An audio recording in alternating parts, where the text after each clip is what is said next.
Hello, and welcome back to another episode of the Our Anime Podcast. Today, we're going to be going over a recent seasonal. Ever since a couple seasons ago, we abolished the retrospective episode.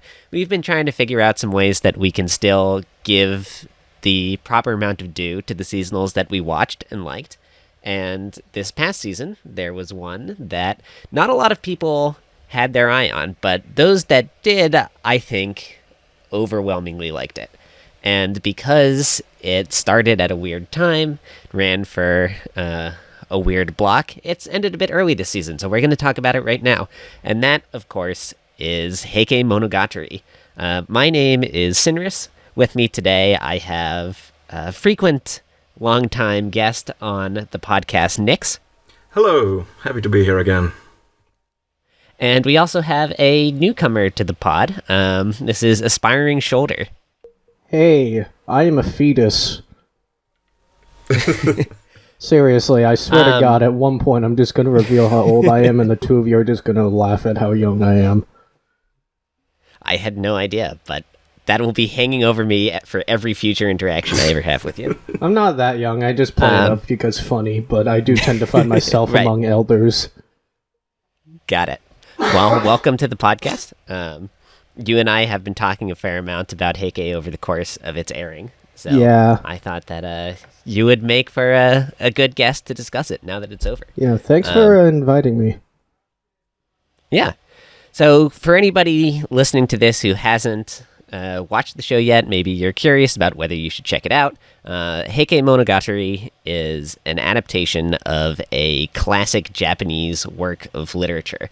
I believe I've seen it referred to as like the Japanese Iliad, about the war between the Taira clan and the Minamoto clan, at the end of the feudal Japanese era that led to the rise of the shogunate. Specifically, the end of the Heian period, and this is referred to as the Genpei War.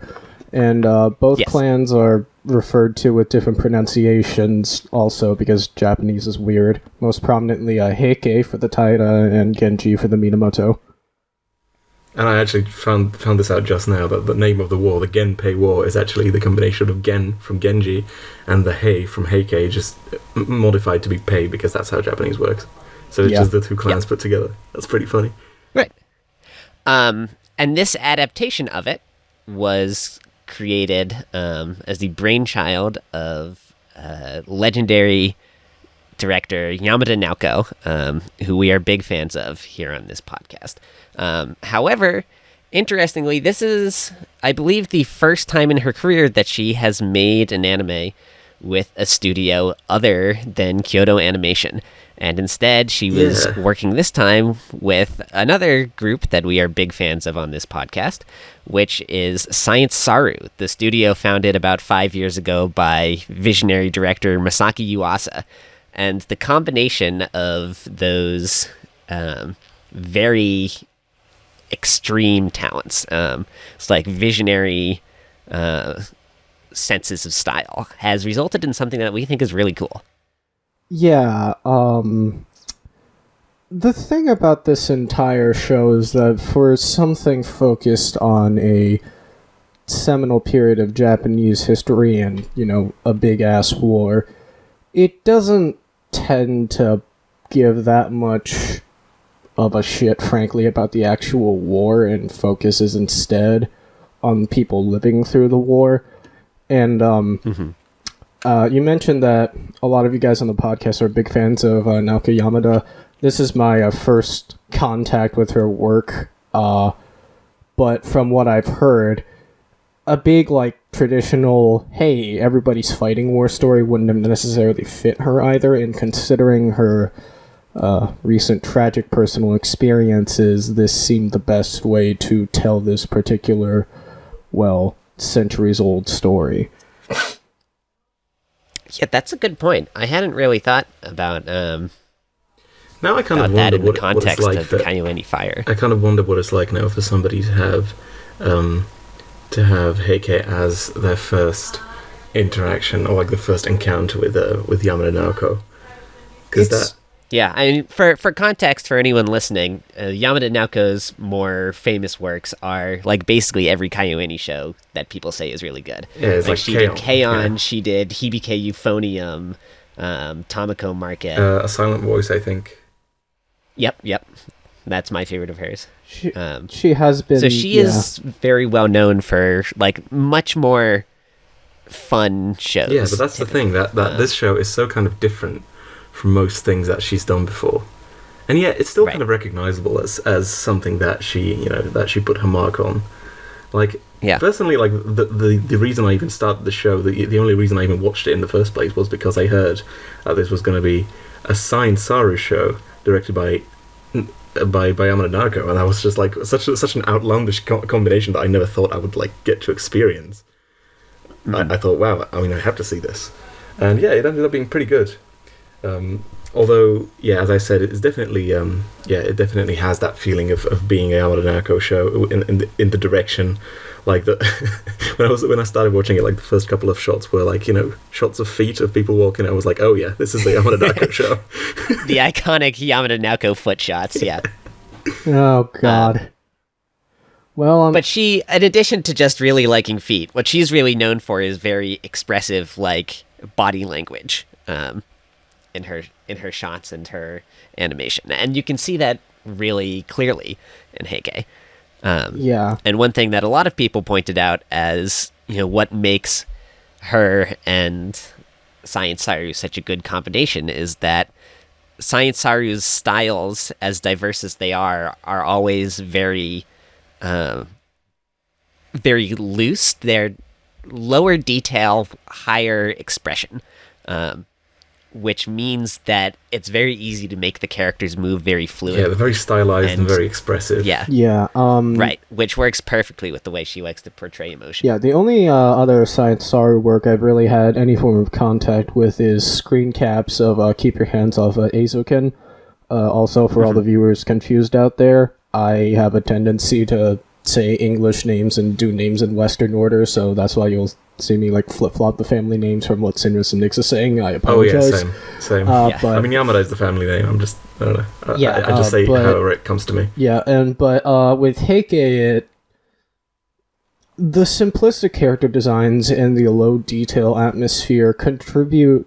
Okay, no, not low detail atmosphere. Low detail approach contributes to the feel that the show is kind of. To shamelessly plagiarize Mother's Basement, kind of like a Japanese watercolor painting.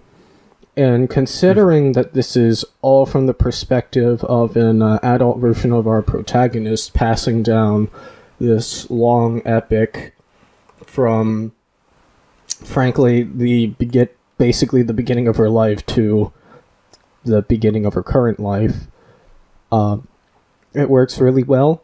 And of course, lest you think that this is all serious doom and gloom and no funnies ever happen, within the first few episodes we get Biwa kind of acting like, well, a heterochromic cat. She literally hisses at Sukemori.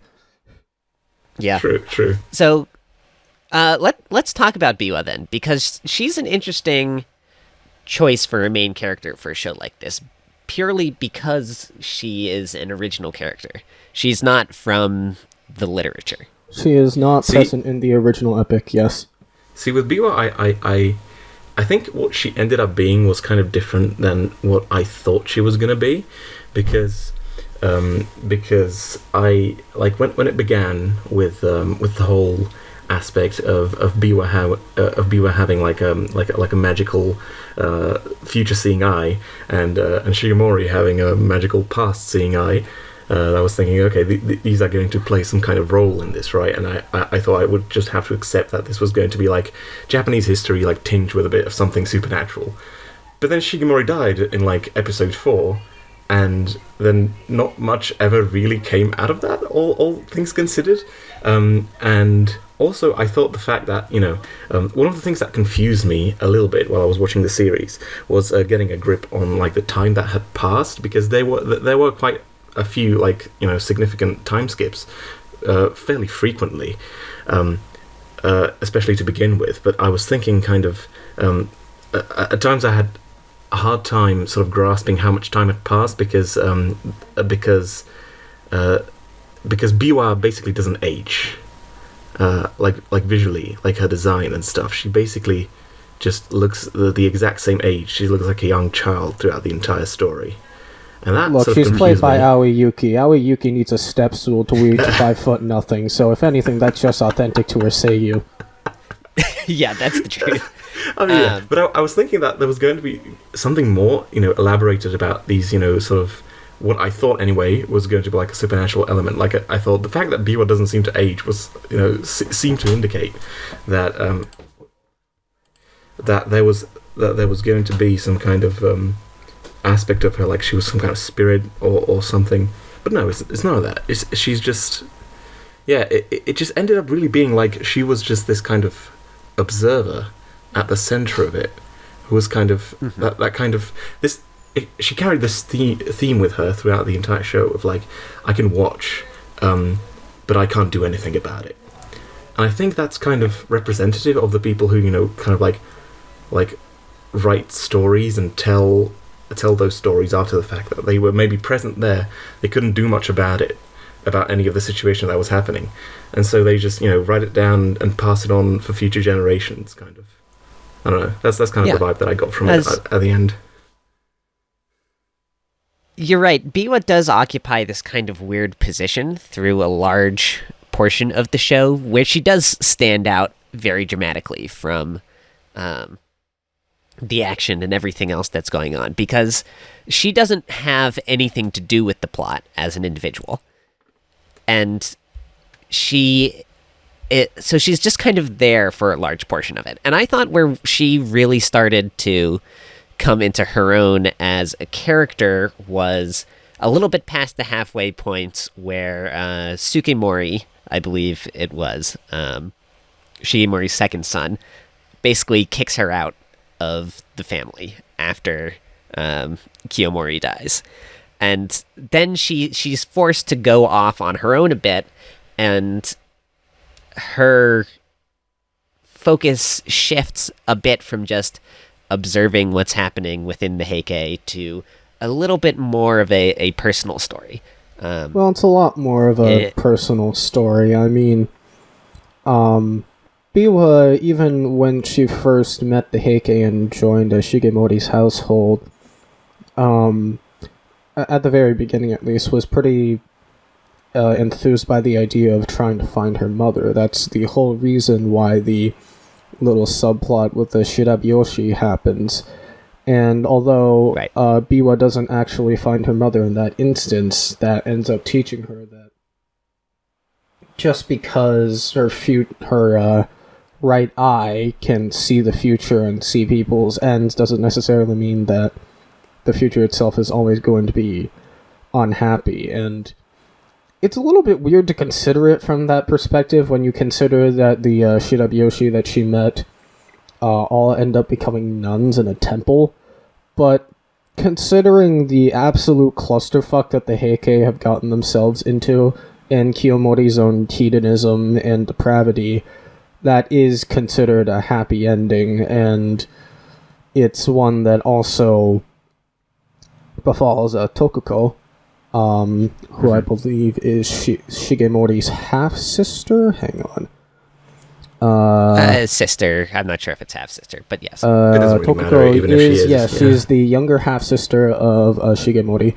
She also becomes a nun at the end of the story, and the way that the show kind of treats nunhood and monkhood is a little bit interesting, but it's this personal motivator that fades into the background for Biwa until, I wouldn't say Sukemori expels her so much as just does his usual thing of, I am terrible at directly communicating my emotions, and tells her to get out because he doesn't want her to be caught up in the coming war. Biwa literally just smiles and says, I know Sukemori well, and then just kind of quietly leaves because she knows that he doesn't actually... He's not really trying to drive her away. Yeah, he does a pretty terrible job of it, too. She just kind of sadly smiles and goes, okay. Mm-hmm. And returns a few years later. The thing with Biwa after she leaves the Heike household, to me, it was definitely nice and enjoyable in all the ways that you guys have stated, but it's also to me it was maybe a weakness of it was that at that point the story started feeling a bit fractured. Like it felt like it was just telling two stories at the same time. Like one of them was, the Heike and their like wars, and the other one was just Biwa going off and doing her own thing. And like a lot of the time, it almost felt like I was just watching this series about the Genpei War and like how that's progressing, and then all of a sudden, oh right, Biwa's there as well, which is like kind of I don't know. That's kind of how I felt about it at certain points. Yeah, I can see that criticism for sure. I think what I liked about that portion of the show was not so much anything that happened to Biwa during it, but I liked its resolution. True. When she sees the vision of Kiyotsune committing suicide. That was actually really nice. And she has the breakdown of like, what's the point of like being able to see the future, and being able to like see the souls of the dead if I can't do anything to change the future and I can't do anything to comfort those who have died.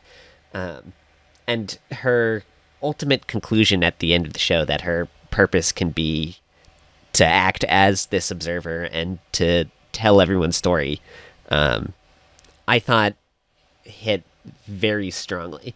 And I'm curious, Shoulder, about how you referred to it as a happy ending for this show, because I don't really think that's how I would interpret it. I said that the ending of a woman retiring into a monastery or a Buddhist nunhood isn't necessarily considered a happy ending for most shows, but in the context of the Genpei War, in the context of Heike Monogatari itself, it's treated as, if not a happy ending, at least a not terrible ending, as we see with the Shirabiyoshi. Even though they give up all other forms of human contact and all social status that they previously had, they still have each other, and by becoming nuns and taking the cloth, they free themselves from Kiyomori's machinations and manipulations. And I wouldn't call the ending of Heike, both the epic and the show, happy. It's a story about... In the epic, it's a story about Buddhist impermanence and war.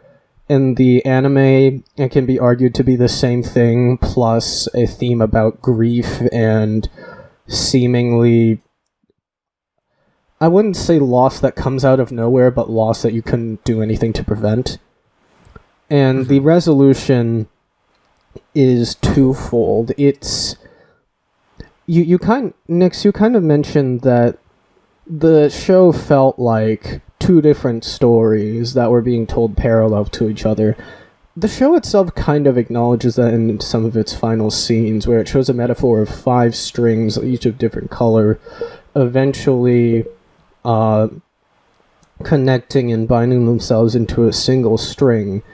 And that's what happens to Biwa's story and the Heike's. They start out parallel until they finally meet again at the final battle of Dan-no-Ura, where Biwa, after everything that she's seen, both personally and through her eye, decides that even if she can't stop her adoptive family from destroying themselves, even if she can't stop their own doom, the least she can do is remind people of the humanity of these people that were deemed monsters for good reason, and remind people that war and tragedy go hand in hand. It's a game that's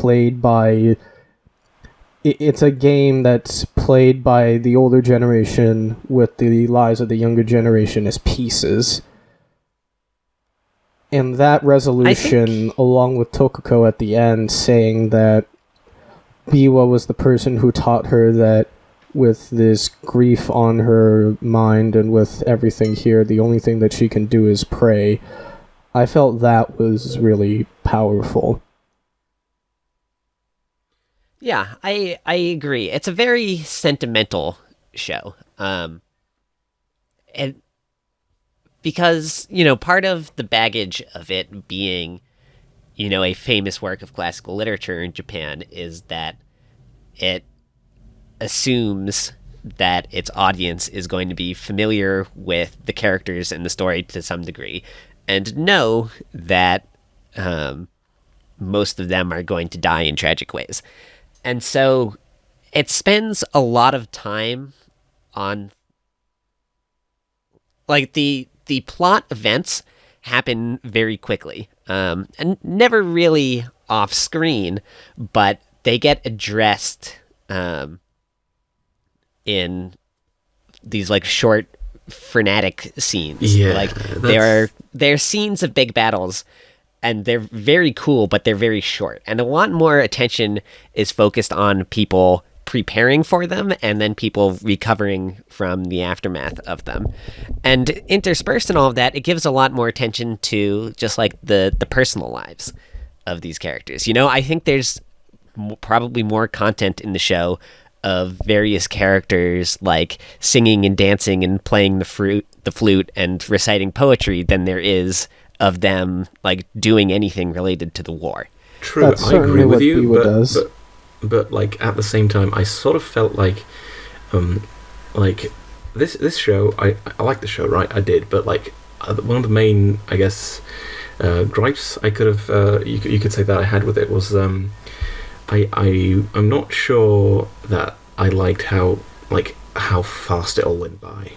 It always felt like it was like really rushing somewhere, and not just the fact that I wish it had more episodes so that it could show more fights, but just it feels like it has so many characters that, and it really does, that like there are so many of them that just by their sheer volume and the time that they have allotted, it's just not 100% possible for all of them to like make enough of an impact. Because I finished the show not too long ago, and already I like some of the characters that were in it already kind of have started, to leave my memory just a little bit. But that was one of the things that I felt like maybe could have been done a bit better. That like I really felt like it was like trying to hurry to get somewhere, even though it wasn't. Like just like you said, it had a lot of like these really introspective personal moments of people like playing the flute and doing whatever, and it wasn't all just battles and everything. But I don't know, sometimes I just felt like it sounds a bit weird to say, but sometimes I felt like I needed a bit of a breather even from that, which was those very personal scenes. I don't know, maybe it has to do with the fact that it has to cover like a span of like 5 or 6 years in 11 episodes, so there were some pretty frequent time skips, as I've said before, and that sometimes maybe threw me off a bit. But right, yeah, that's true. The time skips could definitely be jarring when they happened, because they don't give you any immediate indication that time has passed, except that you can you can see that the characters have grown up a bit. Yeah, I understand the bit about the time skips being confusing and there being so many characters. I mean, I have a Google Doc that I'm looking right now, and it's like 2 pages long, and the only people I have on it are Biwa's dad, and the members of the Heike. The show has a lot of characters, but aside from the time skips being confusing, I actually personally think it works pretty well with the swift pacing, because at the very beginning, much like the epic itself, it opens on, the sound of the bell in Buddha's temple tolls that all existence is impermanent. It immediately sets the tone of a sort of tragic dread that only builds as the show continues onwards. I mean, heck, we see the Heike employing what is effectively like a group of child police who report anything that anybody says that bad about the Heike to soldiers, who then kill those people. We know from the beginning that this isn't going to end well. And after... Well, I want to... Yeah? I'm glad you brought up that scene, actually, because I want to talk about that one real quick. Yeah, go ahead. Because I thought it was really interesting how they mirrored that scene in the last couple of episodes once the Genji have taken control of the capital. And basically the exact same thing plays out with the Genji soldiers, like, attacking a woman, and Biwa trying to interfere and being, like, met with indiscriminate violence. And so that kind of gave me this thought that despite, all of the Buddhist impermanence themes that are such a huge part of the narrative from the original, there's also this theme of continuity within the show. That, even once the Heike have fallen, the new people who come in and control the capital after them are really no different from them. And Biwa doesn't change over the course of all that time. She, as the observer, is this other permanent entity. It's kind of like a more things change, the more they stay the same. Well, that's definitely more in line with the show's portrayal of the Genpei War. I am pulling this from Wikipedia, but the original epic apparently is a lot more, like, idealizing and aestheticizing of war and death. It seems to treat war and combat as a sort of weirdly beautiful thing to engage in, while in Heike Monogatari, the show, not so much. People die all the time, and we see their expressions of fear and loathing and hatred, and it's not fun for anybody. And I think that scene of Yoshinaka's soldiers just beating the crap out of a woman and causing Biwa to flash back to the time when she saw that exact thing happening, it's meant to show that, well, war isn't good. It's not... It doesn't change much. Mm-hmm. Again, it's a game played by the old with the lives of the young as pieces. And if you'll allow me to move that to a different topic. So, if you remember what I said back at the beginning about how the show treats Tokuko's nunhood a little bit interestingly, it's because we have two other examples of people who have supposedly taken religious vows, but then treat them with all the reverence of, like, a human treating, like, a dead rat. That being, to use his full title, because I'm going to refer to both of these people with very little respect from here on out, Cloistered Emperor Go Shirakawa and Taira no Kiyomori. The former is, well, a former emperor who has supposedly taken religious vows. The latter is the patriarch of the Taira or Heike clan, who has also supposedly taken religious vows, and both of them basically don't give a shit about it. They use it as a reason to fight and continue their own legacy. And in direct contrast to the Buddhist vows that they took, that they should have given up on the pursuit of material wealth and happiness, well, obviously they don't do that. But at the end, when Go Shirakawa, I will now refer to him as Yellow Coin Bald Man, goes to visit Tokuko, who is now a nun, at first he kind of laments how Tokuko, who was once an emperor's wife, is now living like this, and then just kind of starts to hesitantly say, I only wanted the 3 sacred treasures back. I only wanted the symbols of the emperor back. I didn't want your whole clan to die. And to pull from Rebecca Silverman's review on an Anime News Network, it feels very naive, childish, and frankly fucking dumb. Go Shirakawa was waging war, and as bad as Kiyomori was, he never pretended like it wasn't war. He never pretended like this wasn't going to kill a whole bunch of people. He just didn't give a shit.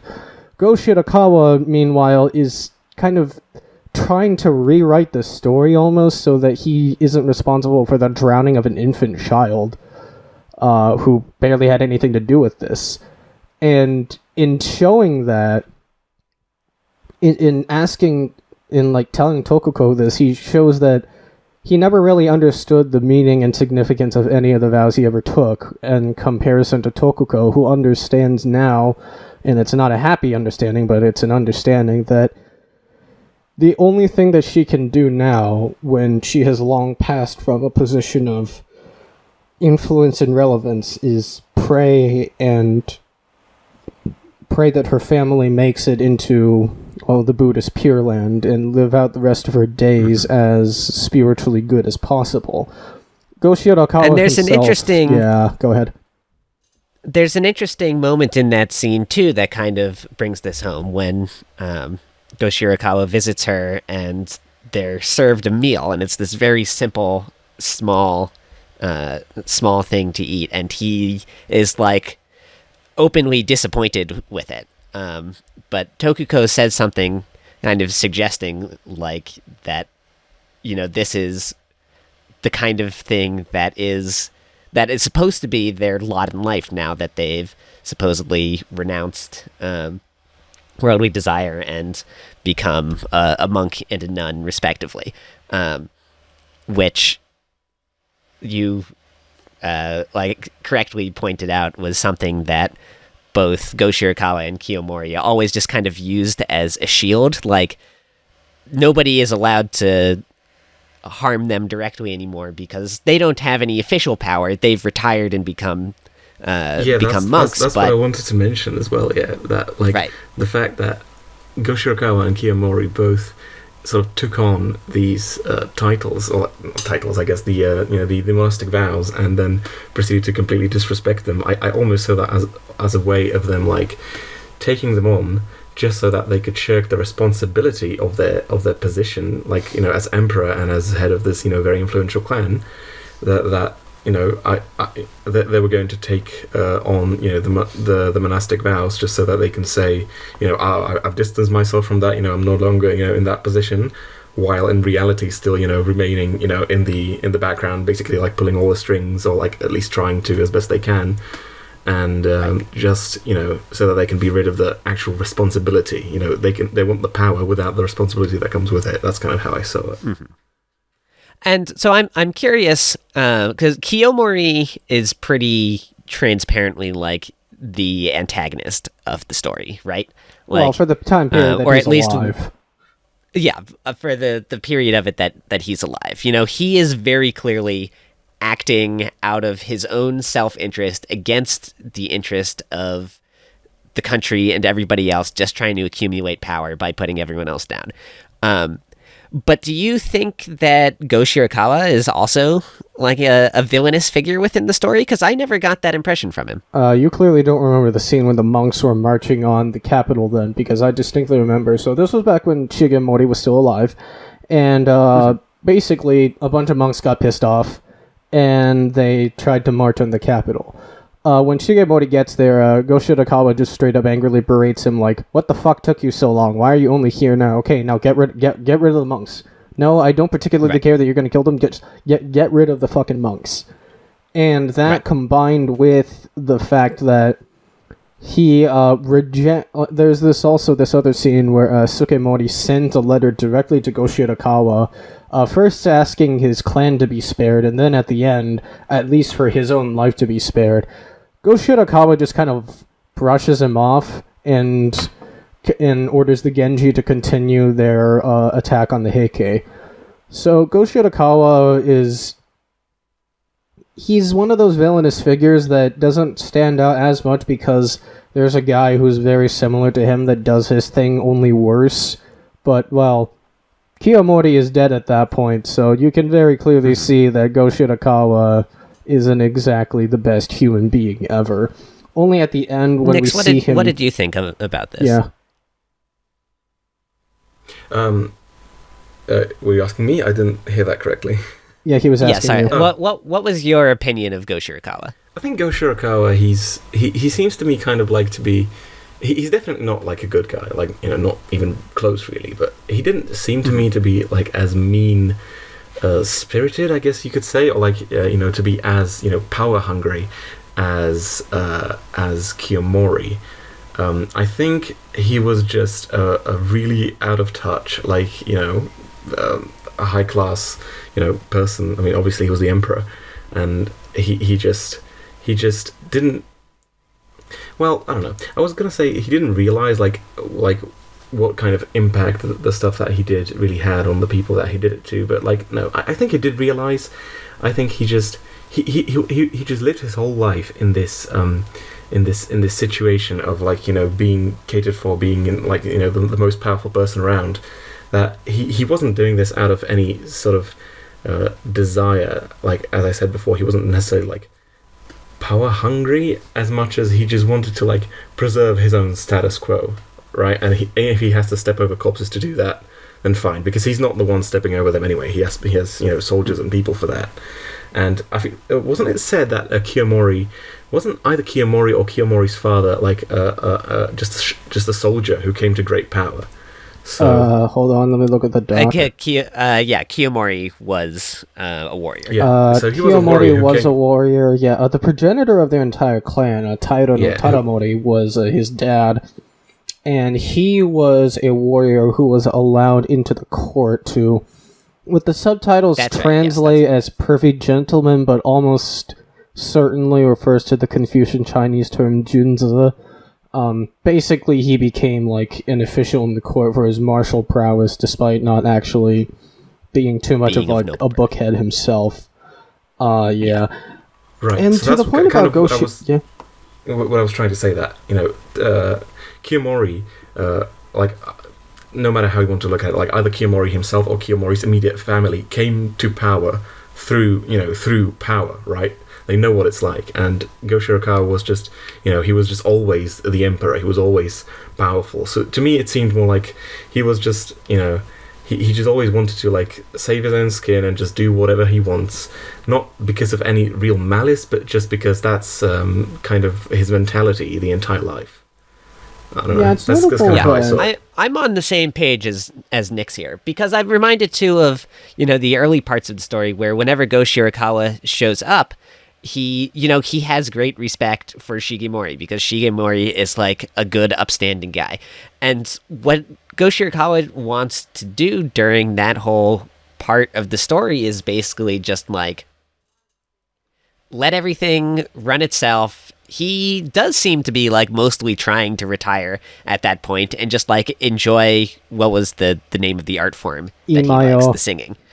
Imayo. He just wants people to let everything to like stay calm, everyone to do what they're supposed to, let him be retired and like sing Imayo.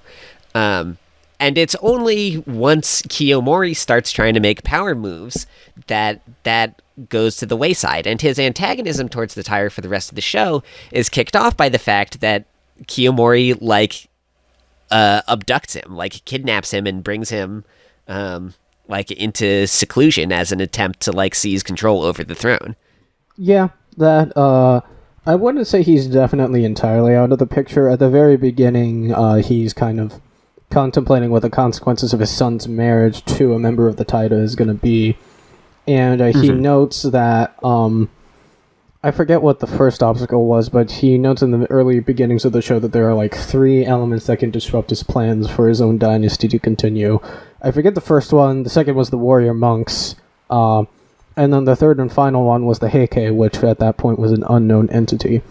And a notable difference is that Kiyomori was a lot more brazen and overt about his thirst for power and thirst for domination, but he also seems to like understand the lengths that you need to go to get it, unlike Go Shirakawa. It's notable that Kiyomori has actually donned a suit of armor once in the show when he was talking with Shigemori in one scene. I need to find the screenshot again, but it exists. Yeah, that's the whole thing, that, Kiyomori is a warrior. Is that the scene where Shigemori says, like, release the emperor, or, like, your son will be forced to go to war against you? It might be that scene.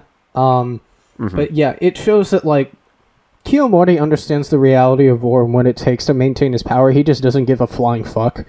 Whereas Go Shirakawa, I would still categorize him as a villainous character, but not necessarily out of direct act of malice as Kiyomori is, but rather out of a desire to maintain the status quo, unaware of what that actually takes. Again, that whole basically. temple visit with Tokoko at the end kind of indicates that he never really interacted with the battlefield, never interacted really with death to reconcile that.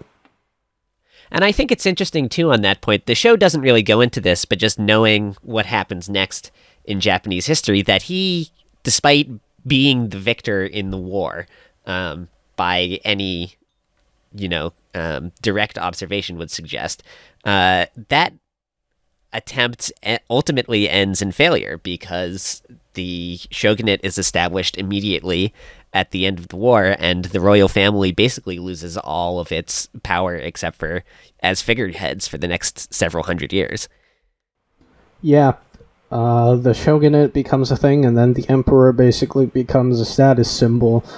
I wonder if the final scene of the show was meant to show that a little bit, because he asked Tokoko directly, how do you overcome suffering? And he doesn't really seem to be overly happy during that whole scene. There's room to interpret it that way. I'm not sure I would go that way, but there is room to interpret it that way. Yeah. And then, interestingly, I'm reading the Wikipedia. Go Shirakawa never lived to see the shogunate. He actually died in 1192. And like very shortly after that. Yeah, afterwards is when Yoritomo was granted the title of shogun, and the shogunate truly began. So it's also interesting, speaking of Yoritomo, that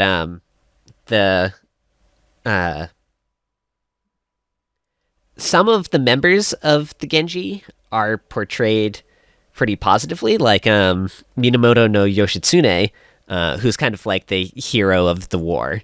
Well, Minamoto no Yoshitsune is one of the most famous figures of Japanese mytho history, so that's to be expected. I was about to say that. He's like, aside from Shigemori, he's like the only person in the whole story who like is a soldier and is like made to seem like and is not cool complete and trash. Shigehira as well. Shigehira. Well, yeah, Shigehira is one. I found that funny, kind of, that when right as Shigemori died, like Shigehira is introduced, and for the rest of the show, I just kind of found him to be like a Shigemori number 2. Like that's the guy who's tortured throughout the rest of the show by his conscience for accidentally burning the temple. Yeah, right? he not only does he do it once, he does it twice. Yeah, right. Yeah, he even looks like Shigemori. He has the same like goatee and stuff. That's true. Yeah, he has the same like first pronunciation of the first half of his name. He does look a lot like Shigemori as well. But yeah, Shigehira did not have a good time like many others in the war. Since he didn't. His death scene was very good. I don't think they even showed his death. They just showed Yoritomo kind of grimly meditating on the fact that if they don't crush the Heike completely and utterly, they will rise again to try and kill the Genji. And so that's why he has to kill Shigehira, despite, Shigehira being a good sport about the whole thing. Right. And it's important to note that, like, Shigehira probably kind of wanted to die at that point, too, since he didn't just burn down one temple, he burned down 2. And the second one was what caused him to really say, all right, fuck this, and like go home and pray to the Buddha statue every single day in an attempt to atone for his crimes, or what he perceives to be his crimes. It's a little bit more ambiguous morally. And on the topic of Genji, them and the Heike interacting, I know that Sinrus, you and I discussed this guy before. Kumagai Naozane, better known in show as the guy who kills Atsumori, is one of the few times, apparently, in the epic where it seems to paint war in a much more tragic light. So the context of the scene is that Taira no Atsumori, who is a good friend of Kiyotsune, the guy who committed suicide by jumping off a boat and who really liked to play the flute, you may or may not also remember... You do have to specify, yes. Yeah, you may or may not also remember him for being voiced by Natsuki Hanai, just like how I imagine a lot of people remember Tokoko for being voiced by Saori Hayami. But Atsumori faces Kumagai in battle, and then Kumagai is about to win, and then he sees how young Atsumori is and hesitates. They don't say this in the show, but in the epic it's because he has a son about his age. But he goes through with killing him anyway. But here in the show, Atsumori himself, basically at this point, has completely shattered and just screams at Kumagai to kill him. And it's this tragic reflection of a promise that he made to Kyotsune back when they were young and innocent, that they would fight bravely in the war together. And then the flute that floats to the top of the, body of water that they're fighting nearby is Kyotsune's flute, which Atsumori only got caught because he went back to their old camp to retrieve Kyotsune's flute. And then Kumagai takes that flute, and then, again, this is stated only in the epic, but in the final shot of the show, we've seen that I don't think he becomes a monk, but he definitely gives up the life of a soldier and carries that flute around with him as a reminder of, frankly, the baby that he killed. I like that. I wish they would have shown that in the show. Because even as it was, I thought that was probably the best scene in the show. Pretty much. I mean, he sees the... I thought it was so powerful. Especially, Atsumori is, not a character who was particularly noteworthy before that point. But I loved everything about, in the last few episodes is, the sorry state that the Heike has ended up in, as they've been forced to flee, and how it wears down on all of their spirits, ultimately culminating in Kyotsune's suicide. And then after that, the rest of the clan following him to a watery grave. Right. But everything about that scene, the fight itself looked amazing. And then it's just so sad, the tragedy of it. I kind of wonder, has sold really well. Has Yamada Naoko done anything before with actual fight scenes in it? I don't believe so. Let me check. I don't believe so, since she previously worked at KyoAni. Not as the main director for a show. I know he was an episode director for Kyokai no Kanata, which I believe has fight scenes in Beyond the Boundary literally starts off with a guy getting stabbed through the heart repeatedly, so... Nice. Yeah. She directed one episode of Dragon Maid, but I don't know if any of the episodes that she directed had fight scenes in them. Yeah. Heike Monogatari is the first time where she tackled anything with significant amounts of martial action, let's say that.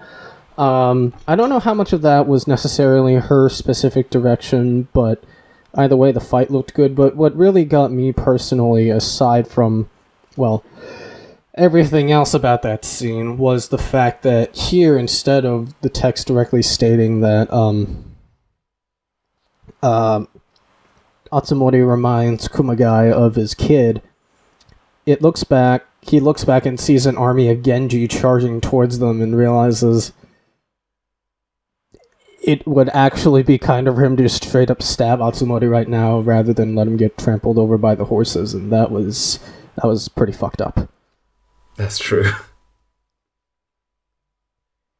Yeah. All right. Well, we'll start wrapping up at this point. Thanks for coming on and talk with me, guys. Is there any last points you want to make about the show that we didn't get to before now? The final thing was I rewatched a little bit of the last episode here, and as all 5 notable survivors, that would be Go Shirakawa, Tokuko, Kumagai, Sukemori, and Biwa herself, recite the opening lines of the epic.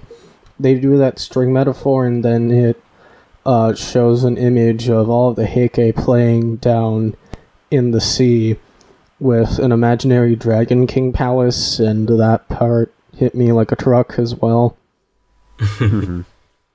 Really, the entire show is one long hit from a very forceful truck. Yeah. I think Heike Monogatari is... It's a really nice show. It's a really unique show. You don't get many things like it. Now, at least I don't feel like you do. I don't know, I'm not that much of a well-versed, seasonal watcher, but, it juggles a lot of things. It definitely does. And I sometimes wish it took a bit more time, doing that just 100% right.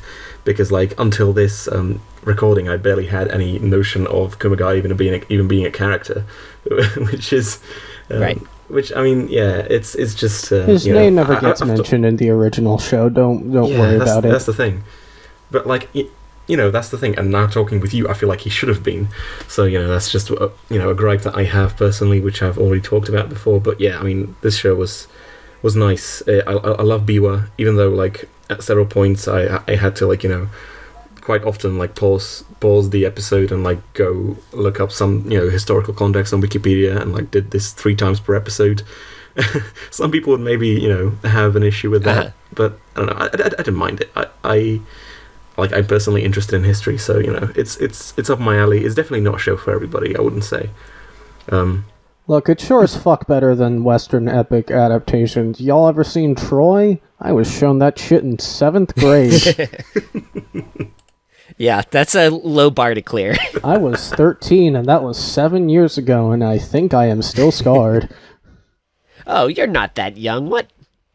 Wow, all that build-up for the reveal. Yes, I am, in fact, 20 years old. Look, I hang out regularly with somebody who's like 27, another guy who's 28, another guy who's like a 36-year-old trucker, and then another woman who's like 41 years old. I find myself as a sapling among wizened oak trees quite often. Okay, all right. Look, if that's the case, I'm also a sapling, but just a little bit of a bigger sapling than you. How old are you guys then? Right. I'm 22. On that note, and I am 26, but thank you guys both for coming on and talking about this show. I'm glad I was able to scrape together enough people who watched and finished it to get a good episode going, because I really enjoyed watching it, and I otherwise I probably wouldn't have gotten the chance to make an episode. Yeah, so I appreciate I feel like I was just an extra, both of you giving a hand with this. Shoulder analyze everything like you did. That was kind of impressive, honestly. Yeah. Yeah, Shoulder, you really came out the gate swinging, so I'm impressed. I remember the first time I was watching this, even though I have the attention span of like a squirrel on too much sugar, I could still tell that this was going to be something special, and it was. So I'm really glad I got the opportunity to talk about it, and I'm glad that you invited me on the podcast. So thanks a lot, Sinrus. Maybe someday we could talk about Taiwanese puppets. Oh my god, I would love to. Yes, anybody listening to this, watch Thunderbolt Fantasy. I got Shoulder to watch it, and it features a puppet decapitating himself in the most extra way possible. Just watch that scene, you'll know if it's for you or not. Just watch the first episode, and you'll know if you need it or not. Also, it should be mentioned that it's directed by Gen Urobuchi. It's written by Gen Urobuchi, and it's possibly the best thing he's ever written. Mm-hmm. All right. And on that note, thank you everyone for listening, and we will catch you next week. Thank you. Bye. So watch Heike Monogatari. Watch Heike.